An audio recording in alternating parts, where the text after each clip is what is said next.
Persiapan keberangkatan jemaah calon haji Kabupaten Aceh Barat tahun 2025 telah rampung sepenuhnya. Berikut laporan selengkapnya.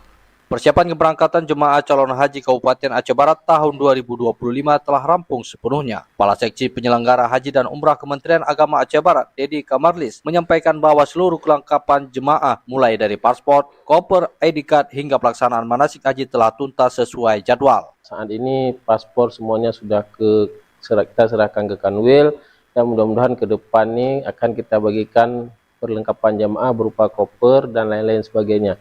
Manasik sudah selesai semua, dan mengenai jadwal keberangkatan, insyaAllah Aceh Barat ini 175 orang itu tergabung dalam kloter 4 yang insyaAllah akan berangkat tanggal 20 Mei dari Aceh Barat, dan 6 orang lagi tergabung di kloter 7 yang akan berangkat 4 hari setelah itu.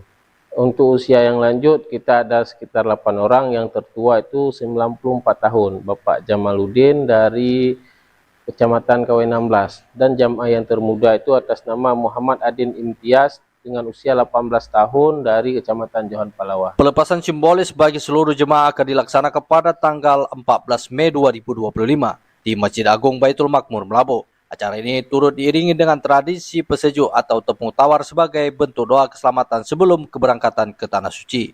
Sementara itu, salah satu jemaah calon haji, Nur Habibah, mengaku puas atas pelayanan yang diberikan oleh Panitia Penyelenggara Haji Kabupaten Aceh Barat. Ia menyebut seluruh rangkaian persiapan berjalan baik dan tertib. Oh, alhamdulillah, memuaskan sekali lah, ya kan?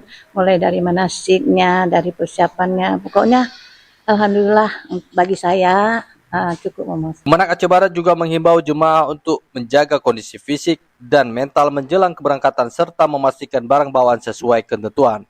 Pemerintah daerah dan keluarga diharapkan turut memberi dukungan moral agar ibadah haji tahun ini berjalan lancar dan khusyuk. Reporter RRI Melabu, Ilham Syah melaporkan.